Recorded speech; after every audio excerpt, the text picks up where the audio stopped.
Hi friends, welcome back to Shruti Vennela channel.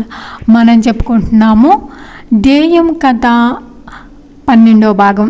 రాసిన వారు యండమూరి వీరేంద్రనాథ్ గారు. బిఫోర్ వీడియోలో రజని వరోధినిని పెళ్లి చేసుకోలేదని కోపంతో బయటకు వచ్చింది. అదే టయాన సుభాష్ అటుగా వెళుతూ వరోధినిని చూసి ఆగి మాటలు కలిపి తనని పార్కుకి తీసుకెళ్ళాడు వరకే చెప్పుకున్నాము. ఇక ఈరోజు వీడియోలోకి వెళదాము.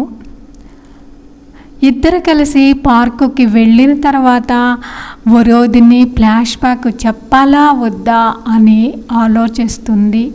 చెబితే ఒకవేళ తనకి అలసైపోతానేమో అని అనుకుంది. ఇంతలో అది గమనించిన సుభాష్, ఏంటి ఆలోచిస్తున్నావు? ఏదైనా చెప్పాలనుకుంటున్నావా? సీక్రెట్ అయితే చెప్పొద్దులే. అంటే నువ్వు నన్ను ఆత్మీయుడిగా గుర్తించడం లేదన్నమాట. మొహంలో విచారం కనపరుస్తూ అన్నాడు. ఆమె కరిగిపోయింది. అంతా చెప్పేసింది. మీ మామయ్య ఒక ఫూలు. అలాంటి వాడి కోసం నువ్వు బాధపడతావా? But that fellow done a great favour for me. నేను ప్రేమించిన అమ్మాయిని నాకే వదిలిపెట్టి చాలా మంచి పని చేశాడు. దూరాన్ని ఒక అడుగు తగ్గించాడు అన్నాడు. ఇప్పుడు చెయ్యికి అందే అంత దూరంలో ఉంది. ఆ ఫూల్ని పొగడకు, తలుచుకుంటేనే ఒళ్ళు మండుతుంది అంది. అంత కోప్పడకు డియర్. నువ్వెంత అందంగా ఉంటావో నాకు తెలుసు. మీ మామయ్య కళ్ళ మీద నాకు అనుమానంగా ఉంది. మంచి కంటి డాక్టర్కి చూపించుకోమని సలహా ఇవ్వు. అడుగు దూరాన్ని 0 చేశాడు సుభాష్. ఆమె చేతి మీద చెయ్యి వేస్తూ అన్నాడు. ఆ ఓదార్పుకి అతని ఒళ్ళో వాలిపోయింది వరోధిని. చెట్టు మీద నుండి వస్తున్న గాలి చల్లదనం, గుండెలకు తగులుతున్న సంపద వెచ్చదనం ఉక్కిరి బిక్కిరయ్యాడు సుభాష్. ఉచ్ఛ్వాస నిశ్వాసలు త్రాసుభావంలా బుస్సలు మారాయి. ఆ మొహాన్ని దగ్గరగా తీసుకొని ఐ లవ్ యూ అంటూ బలంగా కొన్నాడు. వరోధిని ఒళ్ళంతా తేలిపోతుంది. ఈ అనుభవం బాధను తగ్గించే మత్తు పానీయంలా అనిపిస్తుంది. తీగిలా సుభాష్ను అల్లుకుపోయింది. పరిసరాల సంగతి ఇద్దరికీ గుర్తులేదు. ఇద్దరు ధరణినే పాన్పుగా పచ్చగడ్డే దుప్పటగా చేసి ఏకమయ్యే క్షణంలో ఎవరో కాలర్ పట్టుకొని వెనక్కి లాగటంతో ఉలిక్కిపడి చూశాడు సుభాష్. ఒక సబ్ ఇన్స్పెక్టర్ ఇంకా 2 కానిస్టేబుల్స్ నిలబడి ఉన్నారు. పోలీసులను చూడటంతో ఇద్దరు గుండెలు చేజారిపోయాయి. క్షణాల్లో ఒళ్ళంతా చెమటలు తడిసిపోయాయి. ఏరా, పట్టపగలే నడిపిస్తున్నావా వ్యవహారం? ఏ ఊరు మనది? అడిగాడు ఇన్స్పెక్టర్. ఈ ఊరే, భయంగా సమాధానం చెప్పాడు సుభాష్. నీ పేరేమిటి? అడిగాడు వరోధిని కేసి చూస్తూ. వరోధిని సమాధానం చెప్పలేదు. భయంతో వణికిపోతుంది. ఇన్స్పెక్టర్ రెట్టించాడు. వరోధిని ఏడుస్తూ చెప్పింది, నా కూతురు వయసులో ఉన్నావు. మగాడు, వాడికి సిగ్గు లేకపోవచ్చు. ఆడపిల్లని, నీకు సిగ్గు లేదా అని పోలీసు వైపు తిరిగి ఇద్దరిని స్టేషన్కి తీసుకురండి అని చెప్పి ముందుకు నడిచాడు.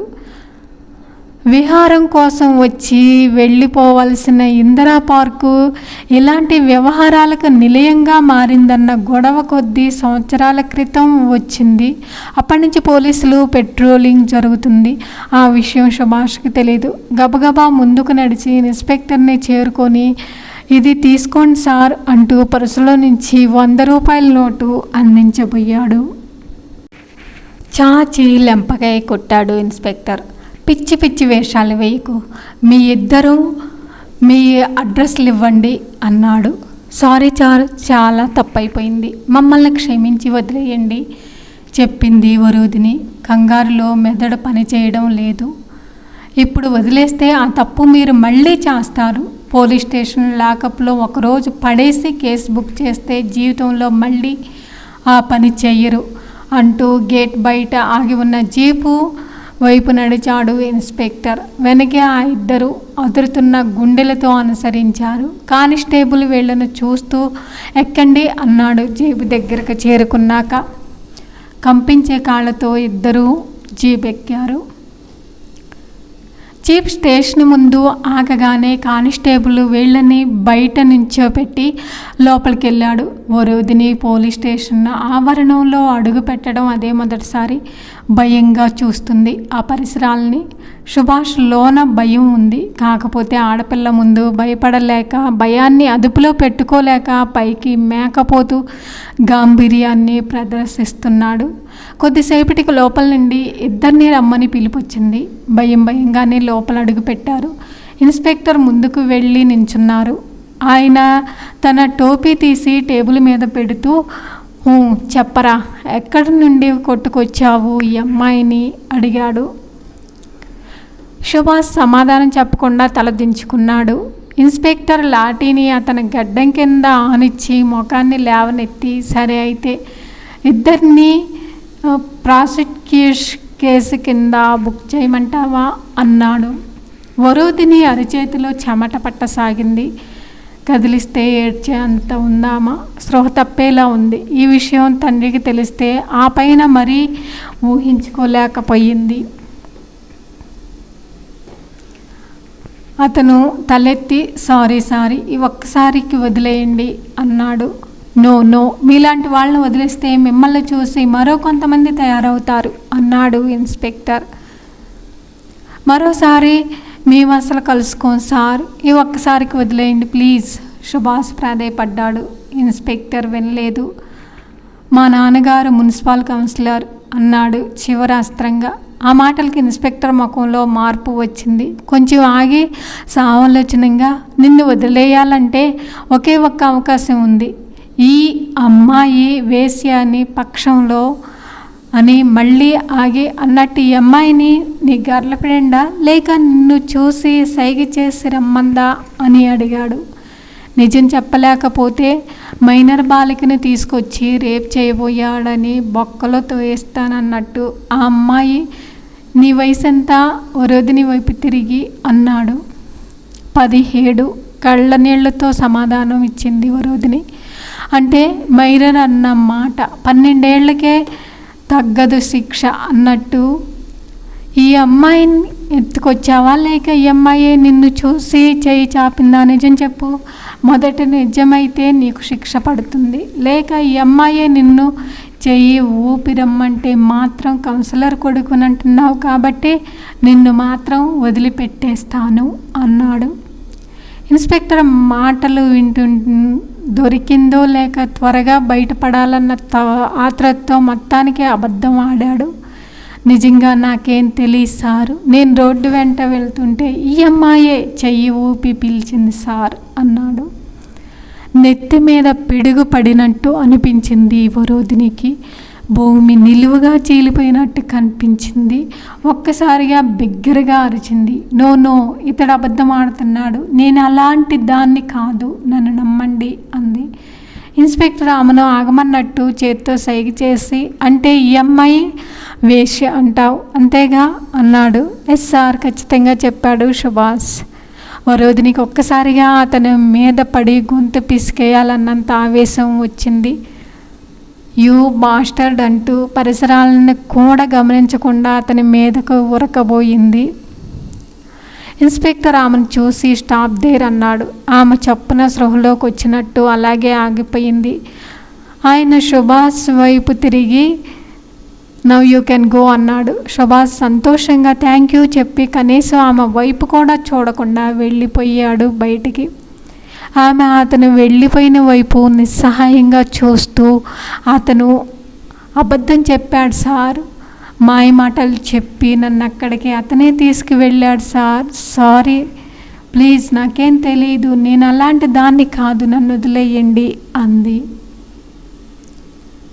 ఇన్స్పెక్టర్ 2 క్షణాలు ఏడుస్తున్న ఆమెనే పరిశీలనగా చూశాడు. మొహంలో ఇంకా పసితనం పోలేదు. అప్పుడే బాయ్ ఫ్రెండ్స్ కావాల్సి వచ్చారు.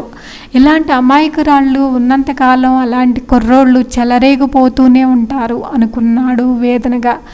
కూర్చో అన్నాడు. ఆమె తలదించుకొని కూర్చుంది. కొద్దిగా ఆశ్చర్యం వేసింది. లాకప్లో పెడతాడేమో అని భయపడ్డ ఆమెకి ఇన్స్పెక్టర్ కూర్చోమని చెప్పడంతో భయంగా ఆశ్చర్యంగా చూస్తుంది. ఇప్పుడు చెప్పు, అతనెవరు? అతనికి నీకు ఏమిటి సంబంధం అని మర్యాదగా అడిగాడు ఆయన. ఆ కంఠంలో లాలనకి కరిగిపోయింది. మొత్తం జరిగింది చెప్పింది. అంతా విన్న కొద్ది క్షణాలు మౌనంగా ఉండిపోయాడు ఇన్స్పెక్టరు. అతన్ని నమ్మి నువ్వు బయటికి వస్తే ఏం జరిగిందో చూసావుగా అన్నాడు. ఆమె మౌనంగా తలదించుకొని కూర్చుంది. చూడమ్మా, ఈ అబ్బాయి మున్సిపల్ కౌన్సిలర్ కొడుకు. ఎలాగో ఇన్ఫ్లుయెన్స్ మీద 5 నిమిషాల్లో బయటికి వెళ్ళిపోతాడు. ఆ విషయం నాకు ముందే తెలుసు. కానీ అతని నిజస్వరూపం ఏంటో నీకు తెలియాలనే ఇదంతా చేశాను. బాయ్ ఫ్రెండ్స్ ఉండకూడదని నేను అంటలేదు, కానీ అది కేవలం ఫ్రెండ్షిప్ వరకే పరిమితం కాదు. ఫ్రెండ్షిప్ పేరుతో అమ్మాయిల్ని వాడుకోవాలని అనుకుంటారు చాలామంది. అది ప్రేమ కాదు, ఆకర్షణ. ఆ ఆకర్షణలో ఆరాధనలో కొట్టుకుపోతున్న మిమ్మల్ని మీరు అవతల వారి మీదకు తోసి అబ్బాయిలు జారుకుంటారు. ఆమెకు జ్ఞానచక్షువులు తెరుచుకున్నట్టుగా అనిపించసాగింది. భయం స్థానం గౌరవం చోటు చేసుకోసాగింది. ఆయన చెప్పుకుపోతూ ఉన్నాడు. ఇందులో నీ తప్పు ఎంత ఉందో అతని తప్పు అంతే ఉంది. కానీ చివరికి వచ్చేసరికి ప్రేమిస్తున్నానని చెప్పి నిన్నే ఒక వేసిగా ముద్ర వేయడానికి కూడా వెనకాడలేదు. సో ఇప్పటికైనా కళ్ళు తెరుచుకొని బుద్ధిగా చదువు మీద మైండ్ కాన్సన్ట్రేషన్ చెయ్యి, వెళ్ళు అన్నాడు. ఒక్క క్షణం ఆమె ఏం విన్నదో అర్థం కాలేదు. అర్థం కాగానే ఆనందంతో లేచి నిలబడి అంది, చాలా థ్యాంక్స్ సార్, నా కళ్ళు తెరిపించారు. మరోసారి ఇలాంటి స్నేహాల జోలికి పోనని ప్రామిస్ చేస్తున్నాను. ఆమె కృతజ్ఞతతో చేతులు జోడించి వెనుతిరిగింది. మనుషులు చిన్న సంఘటనతో మార్పు రాదు, అది కథలో సాధ్యం. ఈ సంఘటనని ఆమె జీవితానికి ఓ గుణపాఠంగా మార్చుకుంటుందో తేలిగ్గా తీసుకుంటుందో కాలమే నిర్ణయించాలి అని అనుకున్నాడు ఇన్స్పెక్టర్. ధ్యేయం తర్వాత భాగం నెక్స్ట్ వీడియోలో చెప్పుకుందాం. ఈ వీడియో మీకు నచ్చితే లైక్ చేయండి, కామెంట్ చేయండి. Please subscribe my channel. Thank you for watching.